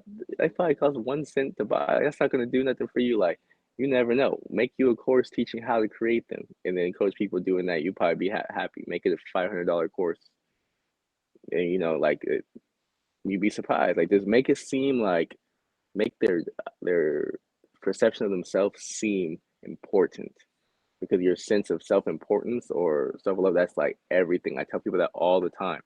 Like I was coaching a girl yesterday. I was on a call with her, and she asked me. She said, "Can you give me some hard criticism that will break my heart so I feel like I have to change?" And I was just like, "Well, why do you want me to do that?" She was like, "Because I feel like I need to, that's what I need. I need like a rock bottom to, you have to like say something to like break my heart to change." And she said, I talked to a coach before and they told me that I was a jerk because I didn't want to change. And so I was just like, okay. So I was like, well, I don't think that's what you need. I was like, I think you need to. I was like, well, what do you think your main problem is? She was like, I'm not consistent for my goals. I never go for them, and I think that I'm boring when I talk to people. So I try not to talk that much. I was like, well, why do you think you're boring? And she was like, because I could see the look on people's face drift to they're bored. And then so I said, okay, cool. Like, I was like, so what's something you love to do? She was like, I go to maybe go to the mall with my friends, and sometime she's like, I'm sorry, I'm stuttering.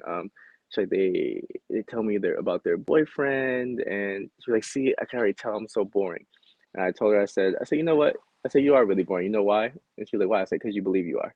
And then she was just like, oh, like I was like, yeah, you believe, you're expecting boring. You're putting that, you're believing that you're, so I can hear that in your voice. I can hear that in your belief system. So I'm like, this person's not excited about what they want to. So I was like, her name was Regine. She was living in the Philippines. So I was like, okay, I'm Regine now, and you're a DJ. And she was like, okay. I was like, you're the coach. And she was like, okay. I was like, you asked me what I like to do. She was like, well, what do you like to do? And I was like, well, I like my life to be really simple. It doesn't take me a lot to be happy. And I like to go to the mall with my friends, hear about their boyfriend stories, and we can catch up on where we are in life. And she was like, she like, see, like I want to talk to people like that. And I was just like, okay, well, I was just like, you know why I talk like that? She's like, why? I was like, because I believe what I have to say is important. And then she was like, okay. I was like, because I believe myself. I think what I feel is important. And she was like, okay. And she was like, okay, so I have a problem with, and I was like, okay, well, let's get the paper out. So I was like, we wrote down her few limiting beliefs. And then I was like, I was like, I'm sure you've been saying for years that you are a boring communicator. She's like, yes. So I was like, okay. I was like, instead of breaking your spirit, I was like, well, I was like, who's something someone in your family that is not very happy with life and they're old and they're bitter? She's like, yes, I have someone. I said, okay. I said, here are your options. I was like, you can always suppress yourself, not go after your goals, and I was like, you'll end up like that. And she was just like, okay. And I was like, because that's a person who didn't change their beliefs or didn't say, hey, I could rewrite my script to myself and try something new and say, hey, I failed and I had a negative narrative or something. And they never changed. I was like, that's something you want for yourself. She was like, no. And I was like, okay. I was like, so you have the option. You can change that story right now. You just start telling another one. She was like, well, how? I said, you just start lying to yourself. And she was like, okay, like you say Regina's getting better at communicating and you try new things every day. And she was like, okay. So I was like, so what's your ideal self? She's like, I'm a good communicator. I'm able to talk to people. I think where she lives, in her ceremony, I don't know what they call it. I don't want to say church because it's their spiritual ceremony. She wants to be the person like able to speak and like lead. And yeah, she wanted the people to be excited to talk to her. So I was just like, well, I was like, I'm sure. I was like, when you go outside, you talk to random people. She's like, no. You smile at them. She's like, no. I said, so okay, so we're gonna rewrite that. So we wrote that Regine is an excellent communicator. Regine speaks and leads at her religious ceremonies, and Regine is beautiful, and she loves, and what she has to say is really important. And I was like, now the last thing we have to change is how you see yourself. And she was like, okay. And I was just like, I was like, how did you get on this call? And she was like, I was like, I saw you post somewhere that you're looking for help and stuff like that. I was like, okay. I was like, so your words sent that out there, and I found you after you spoke it, right? And she was like, yeah. And then I was like, and you found me, and I was like, I mean, there's so many things you could have put out there. You could have posted in a group saying, I'm looking for an ice cream vendor. I'm looking for people to drive me to the mall. I was like, so you spoke this, right? She's like, yeah. I was like, you created this situation. She's like, I did. And like, she's like, okay. I was like, that's true. And I was like, okay. I was like, how many times have you said you're a horrible communicator? She was like, a lot. And I was like, how many times have you said like, like someone said you're beautiful or something? You said, oh no, not me. She was like, a lot. And I was like, don't you think there's some type of correlation with your words and what you're creating in your life? She was like, yeah. And she was like, I know I have limiting beliefs. I need to like break it or whatever. So I was like, well, let's just break it right now. And she was just like, okay. And I was like, so what's your new truth? Like, you could just make up a truth. And she was just like, no, I didn't know that. No one ever told me that. So you could just make up a truth. And she was like, okay. So I just told her, I was like, I think you're an excellent communicator. I was like, because you're actually vulnerable enough to get out there and say what you need help with. And I was like, and I think that most people are looking for someone real to talk to and vulnerability. I think that's a superpower. And she was like, really? And the fact that you're able to draw in the help in your life and really be helped and coachable, I was like, because I was like, to you, you're looking at me like, oh, this person can teach me a lot. I was like, I just paid $10,000 for someone to teach me how to structure my business and for me to communicate better. And I was like, I'm gonna do that for the rest of my life. Someone's always better. She was like, oh, and she was like, okay. And so this is your new truth. And I was like, and every time you say the opposite, I was like, repeat this truth 3 times. I was like, that's your old truth. And she was like, okay. I was like, you're getting better at communicating every day. And she was like, I am. She was like, and I didn't. I guess I am vulnerable and like, yeah, a lot of people don't do that. And so now she had this whole new. She was like, I never saw that problem in myself. She's like now I'm like, I'm able to like, that was the only problem. And I was like, yes. And I was like, you could tell English was her second language. I was like, when you start learning English, and I forget how long, but I was like, were you really good in the beginning? She's like, no. I was like, but you can hold a complete conversation with an American right now. And she was just like, yeah. So I was like, so your communication has been developing. She's like, yeah. And I was like, so now when you talk about what you're excited about, and I was like, and who cares what someone else thinks? I was like, it's what you're communicating about. It's your experience. I was like, it's important. I was like, you are important. And she was like, oh, like, oh, like no one told me that. So now she has this new internal belief, this new self image, and this new way of going about the world that I have a superpower with how I communicate because I'm able to be vulnerable and I'm able to really connect. Also, hold on, can you hear me?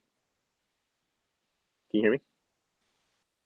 Okay, cool. Well, the AirPods died, I think, but yeah. So yeah, just making sure the Oh, I kids was inter muted. I could hear you.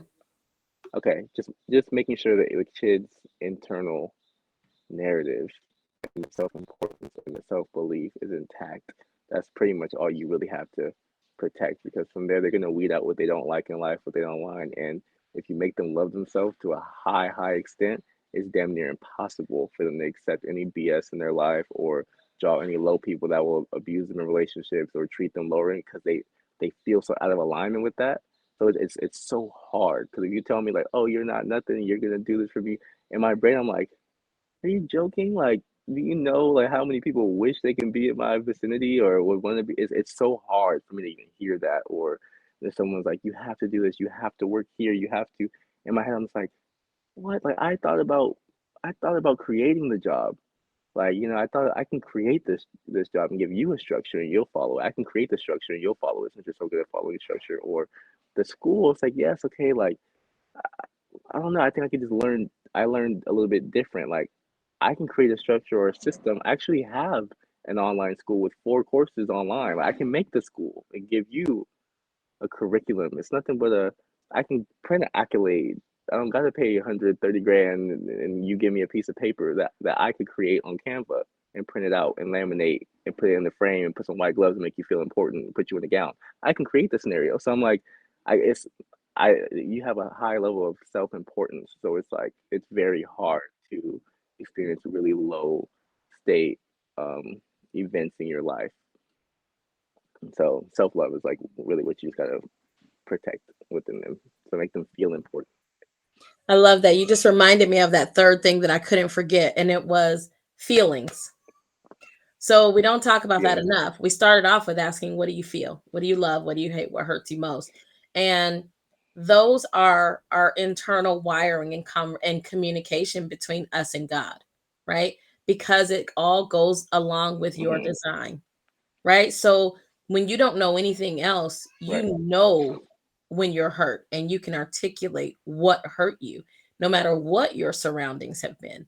When you don't know anything else, you know what you love, what gives you butterflies, right? So those are guides for you. God gave those to us the same way He put everything that a tree would need to become within a seed. It's the same that goes for us, and your emotions are a part of that.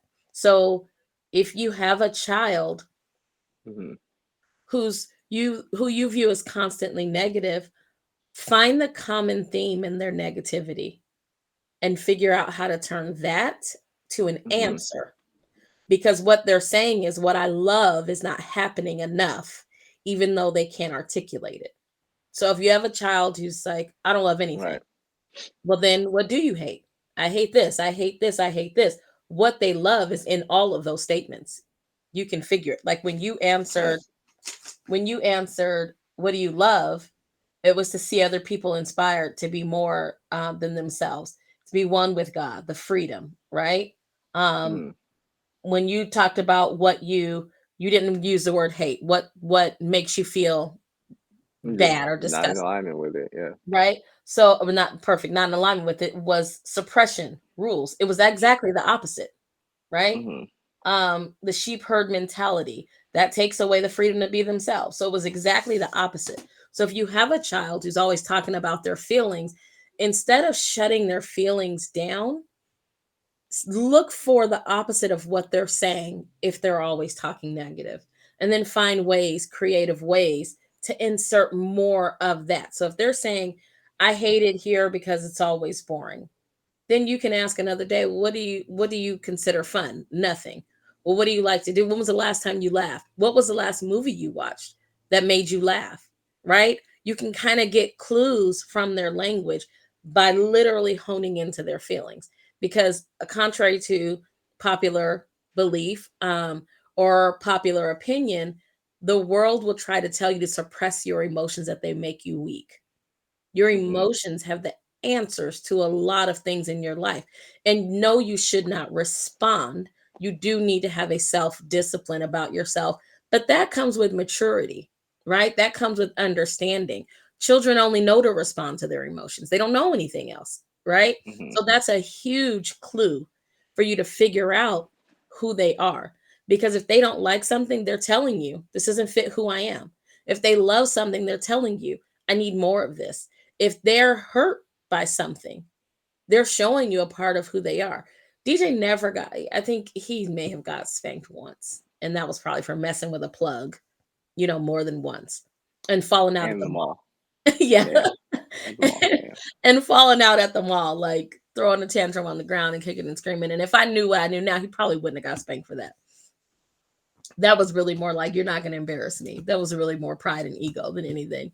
But he was ready to go home. Again, that fits his wiring too. He likes to keep it simple. He doesn't like to do a lot of pointless things, right? So he was still responding at that point out of his wiring. Um, but I kind of lost my train of thought with that. However, Oh. Uh-huh. what I was trying to help you figure out what your train of thought was. I think you were saying talking about feelings. feelings and emotions? I was on a train of thought with that spanking thing. Well, Discipline. well, I could pick it up a little bit from there, but Go ahead. to keep it really simple, if you cut them off from what they feel um, internally, whether it's oh you need to be a man, don't your feelings aren't valid, or um, you're just overly emotional. You kind of shut them down. Maybe you can figure out how they can utilize their emotional gifts, or um, teach them that their emotion is actually everything. Because the reason you do everything is for an emotion. The reason you get up and go to that job is because you want that money to keep that mortgage up, because you want to feel security. Um, the reason you want to go and garden, or you feel close connected with something, you feel um, a certain way. When you fall and scrape your arm, your body is communicating with you, saying, "Hey, your arm hurts," saying, "Hey, some attention to me, please. Rinse me off. Put some coconut oil on me. Whatever it is, your feelings are communicating with you. and they're guiding you. So when you're cut off from that, like you're essentially in the world like a zombie. You just walk. You don't even know why you're doing what you're doing. And you're trying to figure out these short term um, pleasures all day, like poor eating. I don't know what it was. I felt good for a second, all right, and then your health is all poor, and then you're just trying to figure out why am I doing what I'm doing? Did I feel called to do this? Um, how does this actually make me feel about myself, or even as far as like aside of instant gratification stuff too, like if I put my energy and my emotion and myself into this, maybe it won't do something now, but what would it be in 5 years? And like, what would that result make me feel? If I sacrifice what all the other kids are doing right now, if I'm not drinking, if I'm not doing all this stuff, and all my money is going into my business I feel passionate about, so what is that going to look like by the time I'm 30? And I got more money than I need, and I wake up with a purpose. Like, how am I going to feel? You start thinking about how am I going to feel when I do certain actions, and and then that kind of thinking, that's investment, because that your emotions and your emotional wealth is your highest currency. How you spend your energy, how you spend your emotion, your energy in motion, your action. So it's your highest currency. Yeah, so make sure you just let them know that their feelings are important and valid, because if not, the rest of the world's going to walk all over them and tell them, "You do this, you do that, and how you feel doesn't matter. If you're tired, it doesn't matter. I need you to do this and do that," by someone who believes that their emotions are more important. So, and that's essentially like, yeah, how it is. So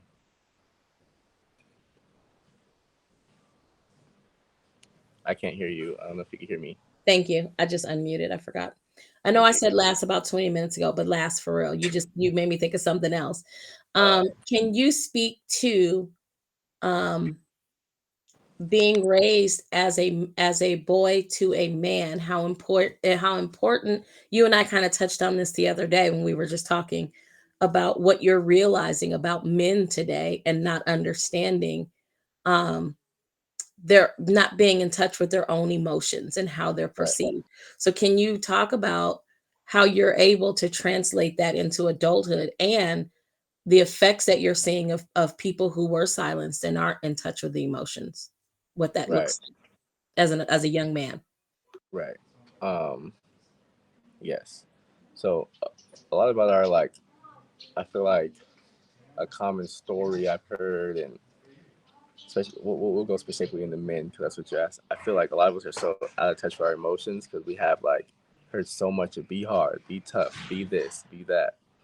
But there's also an intuitive factor within the man that helps you guide your way through life and lead, whether it's friends, family, emotions, children. Makes you a great leader, because we all want to be. Oh, you got to be a man. You got to be hard. You got to be tough. Until you have a child, you have that little girl, and she has emotions, and you don't even know how to respond to her other than like suck it up. Like now you're damaging her um, internally because you didn't evolve your emotional muscles. So emotions also like intuition. It's your sense, like who's walking in my neighborhood that feel off, and I could feel them from a distance, and I know that my kids instead of playing on the street, let me go walk over there and see what they're doing. That's emotion. That's intuitive. That's emotional intelligence. Um, and I feel like that's also another form of spiritual intelligence, because life begins to get really easy for a man that's in tune with his emotion. And that don't mean you got to be soft. That don't mean you got to be weak or nothing like that. But you got to also understand, like, okay, I'm made from a man and a woman. I'm made from masculine energy and feminine energy, and there's some type of balance I'm supposed to be able to use both. Obviously, I'm bigger. Obviously, I'm built more broad. I'm supposed to have a little. I have a lot more testosterone if you're eating the right foods and not losing too much of your semen, which weakens you. But that's another. But I do want to finish that thought, 'cause I think that's really important. Hmm. Um, yes, I don't know where I left off, but we are made from masculine and feminine energy. And I think they're so conditioned. You gotta be macho, hard, suck it up, do it yourself, which isn't even healthy, because you're not even using all of God's resources when you're like that. You're not able to say, hey, what does that man have that I don't? And his natural gifting, and how can we come together to build a product to serve? How can we come together to build some wealth for my family? But all that opens up when you're out of ego and you're out of this mindset of like, oh, I got it myself. Also, one thing, yeah, something I've noticed, like men and or women, it puts women in an interesting space because I've heard many women here. They always ask my girlfriend or something. They're like, hey, how, like my man can never open up emotionally, or he can't hear me correctly, or he can't really serve me in the way I need because he's so often to this masculine, hard guy all the time that he can't really be like, hey, like, what do you need? I feel like you've been feeling off lately, or you feel you feel like you're lacking inspiration. I don't want your mindset to go into a negative spiral. What's up? Where you need you need a day out. You need a day to go just get some ice cream and let your inner child play. Like that kind of awareness. It helps you become a better leader, boss, helps you become just a better person to work with, a better family man because you're able to sense where people are emotionally. And when you don't have this, a lot of your kids are stuck in their room. They're like, I feel unheard. I feel like no one could talk to me because you don't have the intelligence to guide them where they need or to be able to sense, like, my son's going through something right now. It might be something with a little girl, maybe something with his self esteem, but I just feel it. So let me just, I don't want to like brush his little self esteem. So let me take him out and be like, let's talk and chop it up. Let me make sure I'm pointing out his greatness. You can feel that, and you know he needs a boost in his personal view of his emotions about himself, like his well being. So I think emotional intelligence is so important, and I notice a lot of guys struggle with that. There's a lot of guys who say, hey, I'm stuck in this area and I never even know how to. When I hear the word emotion, I'm uncomfortable, or I feel weak, or I feel gay, or I feel awkward. I feel like this is something for women, or women are they're very naturally emotionally intelligent. It will even help them with women. For example, a lot of guys are like, yeah, I just say this and I don't know. Like, I always have the same story with women. They leave me because I'm lying. And so I'm like, she will respect you more, and you'll have a more respectful role in her eyes if she sees that you're honest, because you don't even know that she's so emotionally intelligent. She can sense that you're lying, you're just making stuff up, and you're not really who you say you are. But you think so logically, and you're just like, oh, if I just say this, she'll just believe that. She may even act like she be, but she felt like, okay, this Mm-hmm. person's not, and you're wondering why I can't have respect from people, why I can't. You're Right. lacking emotional intelligence, bro. And actually, when you understand that, the world becomes a magical place for you because you understand that every place, every environment holds an emotion, and I'm gonna draw whatever emotion that place holds. For example, if I go to downtown LA where all the shopping is happening, the energy happening there, the emotion, there's buy, sell, trade, there's buying wholesale, bulk, all this money is flowing through there. And you're able to sense it, you're able to see it, you're able to see, like, okay, cool, in the stores, the music is playing fast, people feel like they have to shop. Maybe this would be a cool place, so I feel like this would be a place that's going to be long term where business is flowing. Let me put my business right in here and solve this problem where I feel like the emotional need, like people are shopping, they ain't got no place for their kids. Let me put a big park right here and put a parking lot and charge for that. Those are like emotional decisions, or you're in the wrong area. You could feel it like, we ain't supposed to be standing over here. And now you're in this vortex where all this negativity is happening, and people are conditioned mentally and emotionally to think this is normal. So all these shootings and all this stuff may be happening in this kind of vortex.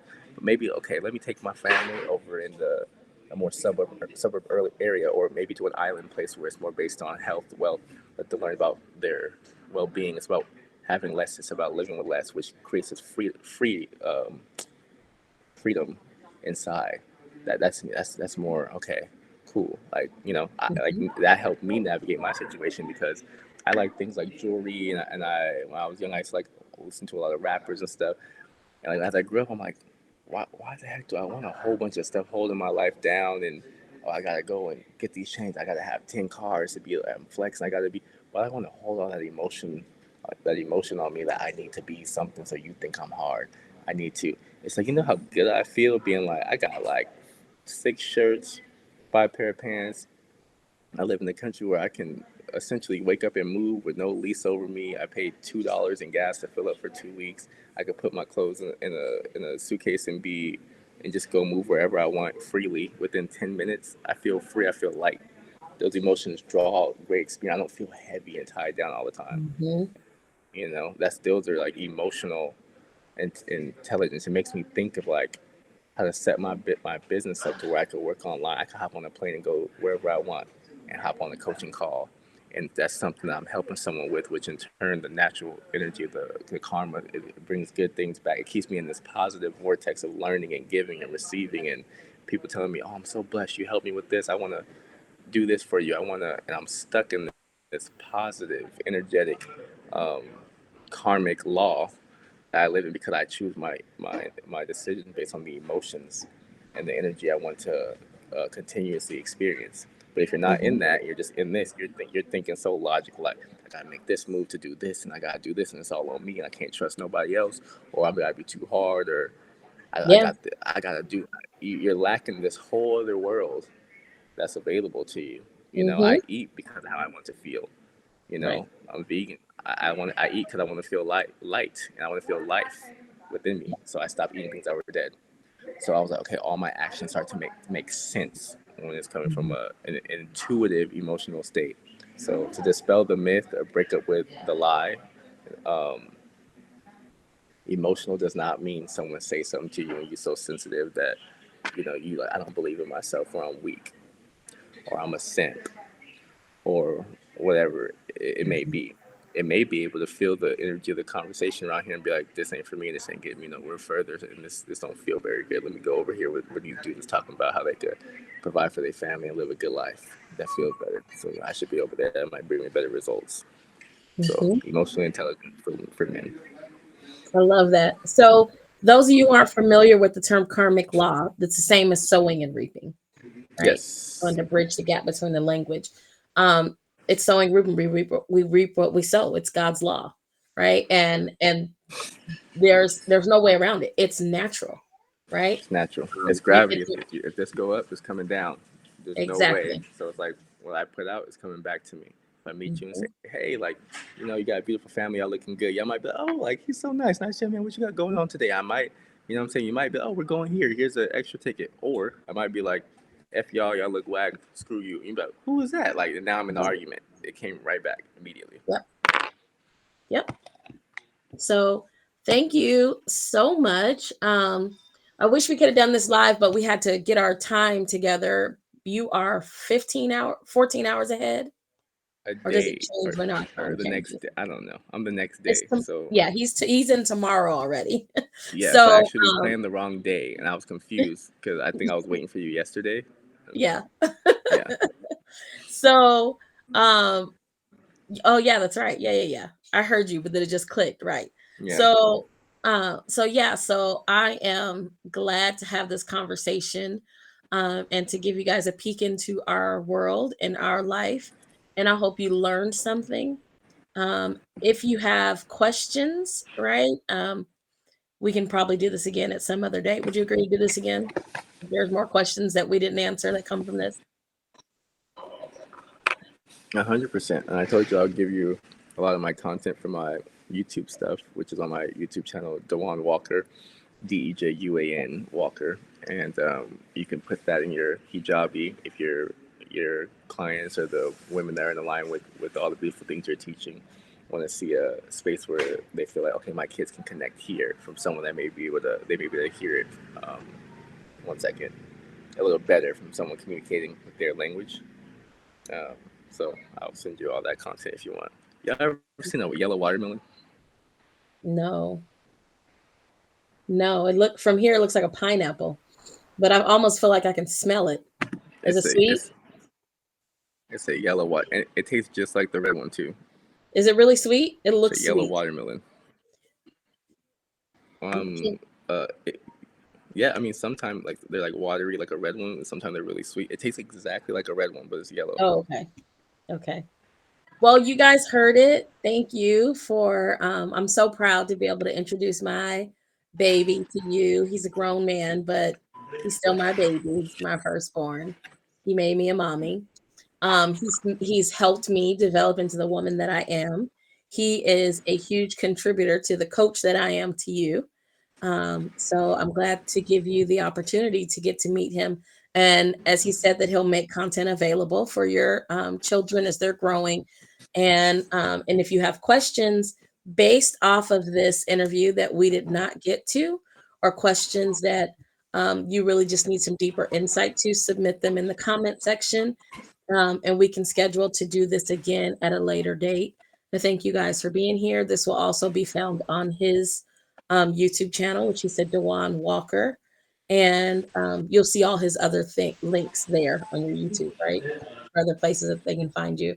Um, yeah, Dewan Walker, DeJuanWalker on YouTube. And then if you want to see my program page where you can get a free download to my 4 series personal development book, it's on Dewan, DeJuan.teachable.com. And you can learn about my mission and everything on there, see the commercials to my books, and look over my program. And I'll make sure I put it in the resource section also of this video. Well, there you go. Thank you. Did you hang on? I'm going to end the recording. I hope you enjoyed it. Leave your comments below and your feedback below. I'm proud of all you beautiful parents. So you're all doing a great job and doing the best from where you're at. We all are. Thank you.